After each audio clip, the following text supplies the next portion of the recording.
Assalamualaikum warahmatullahi wabarakatuh. Kami dari kelompok 5 akan mempresentasikan tentang demokrasi bab 5 dan di sini saya sebagai moderator bernama Alia Zakia dan teman-teman saya yang ini berapa?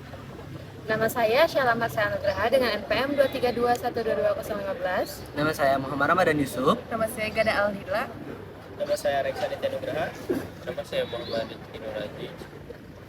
Nah, sebelum itu kita akan memulai ke materi pertama yang akan dibacakan oleh siapa? Baik, jadi di sini yang pertama saya akan menjelaskan mengenai hakikat demokrasi. Namun sebelum lanjut ke materi itu, saya akan menjelaskan dulu mengenai pengertian dari demokrasi itu sendiri. Jadi, kata demokrasi bila dilihat dari segi bahasa atau etimologis berasal dari kata demos yang artinya rakyat dan juga kratos yang artinya kedaulatan atau kekuasaan. Lalu hakikat demokrasi di Indonesia ini adalah pemerintahan oleh rakyat dan juga untuk rakyat. Juga demokrasi Indonesia berdasarkan Pancasila sebagai ideologi negara yang menekankan prinsip-prinsip seperti kedaulatan rakyat dan keadilan sosial. Baik, selanjutnya yaitu konsep demokrasi. Jadi konsep demokrasi itu ada 3. Yang pertama ada demokrasi liberal, dan demokrasi komunis, dan juga demokrasi Pancasila. Nah, untuk demokrasi di Indonesia ini seperti yang kita tahu ya, bahwa didasarkan pada prinsip-prinsip dasar yang tertuang dalam Undang-Undang Dasar 1945. Dan konsep demokrasi di Indonesia mencakup beberapa elemen utama seperti adanya pemilu, lalu kedua kedaulatan rakyat, yang ketiga ada kebebasan berpendapat, yang keempat adalah pemerintahan yang terpimpin hukum, yang kelima ada pluralisme, yang keenam ada sistem multipartai, yang ketujuh ada kontrol sosial, dan yang kedelapan ada otonomi daerah. Baik, itu saja dari hakikat demokrasi dan konsep demokrasi. Nah, materi yang kedua ini ada prinsip demokrasi yang akan disampaikan oleh Muhammad bin Prinsip demokrasi yang pertama ialah adanya kontrol atau kendali atas pemerintahan. Dalam penyelenggaraan pemerintahan, pemerintah tetap diawasi oleh lembaga legislatif, yaitu Dewan Perwakilan Rakyat dan Dewan Perwakilan Rakyat Daerah. Yang kedua, adanya pemilihan yang teliti dan jujur. Partisipasi warga negara sangat dibutuhkan dalam demokrasi. Partisipasi yang dilakukan warga negara tidak hanya sekedar ikut-ikutan dalam meramaikan demokrasi. Warga negara harus memiliki sikap teliti dan jujur dalam berpartisipasi. Yang ketiga, adanya hak pilih dan memilih. Hak pilih dapat digunakan oleh warga negara yang memenuhi syarat untuk menjadi calon kepala daerah atau calon legislatif. Hak pilih memberikan hak kepada warga negara untuk menentukan calon pilihan wakil rakyat yang akan mewakilinya dalam pemerintahan. Yang keempat, adanya kebebasan menyatakan pendapat tanpa ancaman. Negara demokrasi adalah negara yang memberikan kebebasan kepada warga negaranya. Untuk menyalurkan pendapat secara aman, warga negara harus mendapatkan ruang untuk menyampaikan aspirasi secara bebas dan bertanggung jawab. Yang kelima, adanya kebebasan mengakses informasi. Setiap warga negara membutuhkan informasi yang akurat. Informasi yang diterima harus dapat diakses dengan mudah dan memiliki keakuratan yang baik. Oleh karena itu, pemerintah harus menyampaikan informasi terkait kebijakan pemerintah dengan benar. Yang keenam, adanya kebebasan berserikat yang terbuka. Kebebasan berserikat yang terbuka harus dijamin di dalam negara demokrasi. Setiap warga negara memiliki hak berserikat dan menyampaikan aspirasi dan ide-idenya untuk pembangunan melalui perserikatan. Dengan adanya perserikatan, pengelolaan aspirasi menjadi lebih mudah. Baik, dilanjut ke materi selanjutnya ada landasan demokrasi yang akan disampaikan oleh Gada. Selanjutnya adalah landasan demokrasi di Indonesia. Indonesia. Landasan demokrasi di Indonesia ini berdasarkan sistem hukum atau Rechtsstaat, yaitu setiap warga negara memiliki persamaan dan kedudukan yang sama di hadapan hukum. Dan asas persamaan ini harus tercermin dalam menjalankan roda-roda konstitusional seperti nilai-nilai konstitusional dan tidak bersifat absolutisme atau tidak bersifat tetap, dan sehingga pemerintah dapat dibatasi kewenangannya dalam hukum. Dan selanjutnya ada faktor pendorong tumbuhnya nilai-nilai demokrasi. Menurut Polisin tahun 2013 ada 7. Yang pertama itu pendidikan keluarga negaraan, seperti yang kami sedang pelajari ini, untuk membentuk sikap demokratis di kalangan warga negara berbasis sumber daya politik. Selanjutnya yang kedua ada organisasi masyarakat dan partai politik. Gunanya di sini untuk melakukan pengawasan terhadap demokrasi. Yang ketiga ada pemilihan umum yang dilakukan secara langsung, umum, bebas, rahasia, jujur, dan adil. Hasil dari pemilihan umum ini juga pun rakyat wajib mengetahui tentang hasilnya. Yang selanjutnya ada perwakilan politik atau DPR dan juga MPR secara tidak langsung, yang merupakan ujung tombak yang dilakukan oleh rakyat untuk mengaspirasikan pendapat para rakyat. Yang selanjutnya ada pemerintah yang bertanggung jawab, sistem peradilan yang independen atau merdeka, dan pers dan media massa yang independen. Selanjutnya adalah landasan yuridis demokrasi di Indonesia. Landasan yuridis demokrasi di Indonesia ini ada terbagi menjadi 2. Yang pertama, Proklamasi 17 Agustus 1945 yang sebagai dasar lahirnya negara Indonesia. Proklamasi juga dianggap sebagai norma tertulis pertama setelah Indonesia merdeka, sehingga akan berdampak bagi terciptanya tatanan hukum yang baru dan berkeadilan.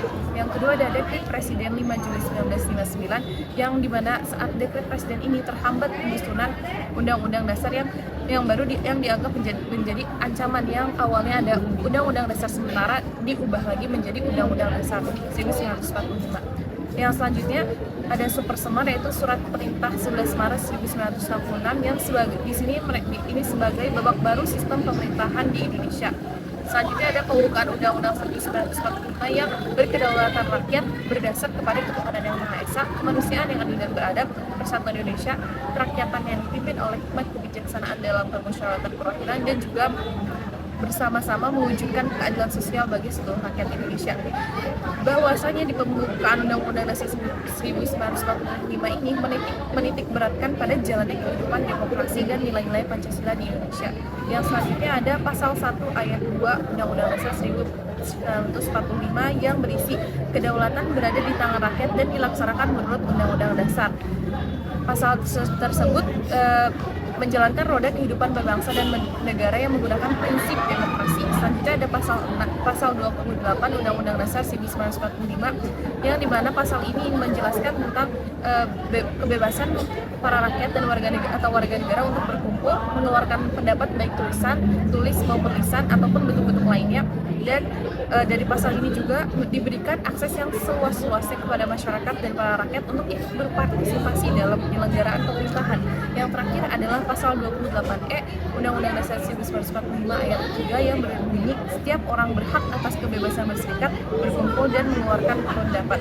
Yang dalam pasal ini adanya kebebasan rakyat dalam penyampaian pendapat dan ekspresi. Cukup sekian dikembalikan ke moderator. Baik, itu dari landasan demokrasi. Selanjutnya kita lanjut ke materi selanjutnya yang akan disampaikan oleh Muhammad Ramadan Yusuf, periode demokrasi. Oke, baik. Periodisasi demokrasi di Indonesia. Yang pertama, demokrasi di Indonesia periode 1945 sampai 1959. Pada periode ini menggunakan prinsip demokrasi parlementer. Yang sistem parlementer ini didasari oleh Undang-Undang Dasar 1945 dan 1950. Tapi dinyatakan tidak cocok diterapkan di negara Indonesia karena lemahnya benih-benih demokrasi sistem parlementer memberi peluang untuk dominasi partai-partai politik dan Dewan Perwakilan Rakyat. Yang kedua, demokrasi di Indonesia periode 1959 sampai 1965. Demokrasi ini merupakan pemerintahan yang menganut sistem demokrasi terpimpin. Demokrasi terpimpin ini memiliki konsep di mana segala aspek dikendalikan oleh presiden.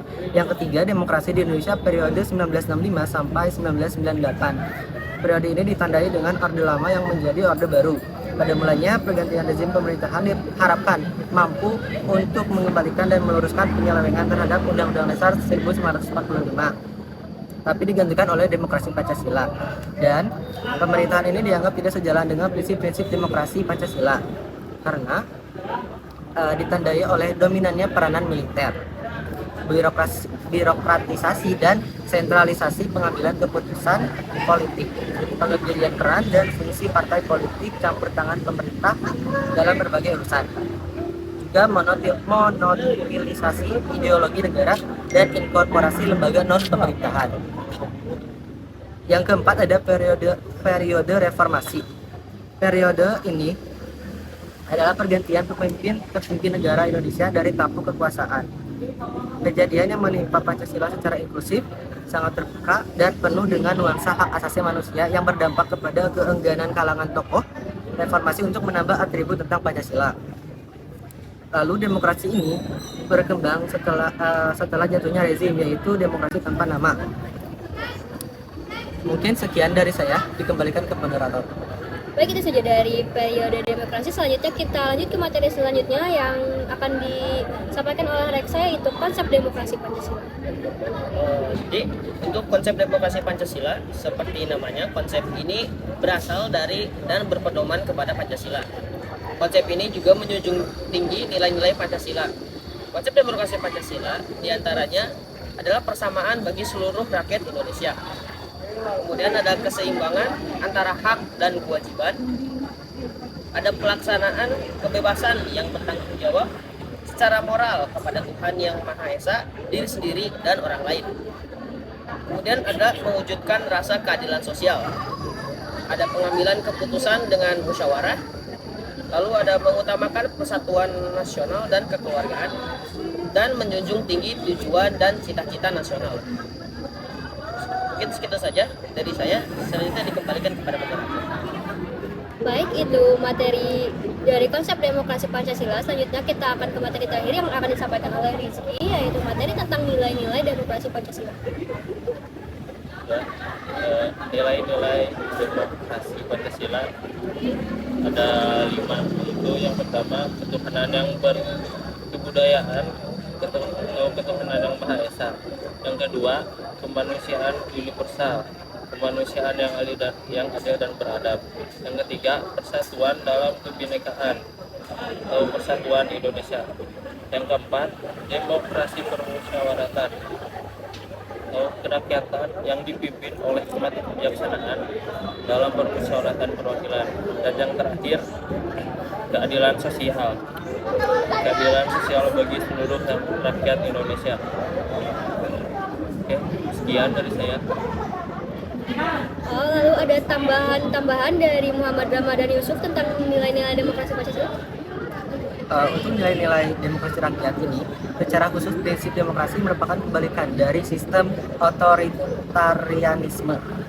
Yang menurut Cholislin ada beberapa nilai-nilai yang tergandung dalam budaya demokrasi, yaitu satu, egalitarian yang dibandingkan dengan feodal, yang kedua pluralisme yang dibandingkan dengan homogen, yang ketiga terbuka dibandingkan dengan tertutup, dan yang keempat biologis yang dibandingkan dengan dogmatis, yang kelima persuasif yang dibandingkan dengan represif, yang keenam distribusi kekuasaan yang dibandingkan dengan akumulasi kekuasaan, yang ketujuh ada sensor kuratif yang dibandingkan dengan sensor preventif, yang kedelapan ada pemilihan yang dibandingkan dengan penunjukan. Mungkin segitu ya, langsung dikembalikan kepada moderator. Baik, di sini saya sebagai moderator akan menarik kesimpulan dari semua materi. Demokrasi adalah sistem pemerintahan di mana kekuasaan berada pada rakyat melalui pemilihan dan partisipasi aktif dalam proses politik untuk mencapai keadilan, kebebasan, dan akuntabilitas dalam pemerintahan. Sekian dari kami, mohon maaf apabila ada kesalahan. Wassalamualaikum warahmatullahi wabarakatuh. Mungkin jika ada yang bertanya bisa ditaruh di kolom komentar. Terima kasih. Terima kasih. Terima kasih.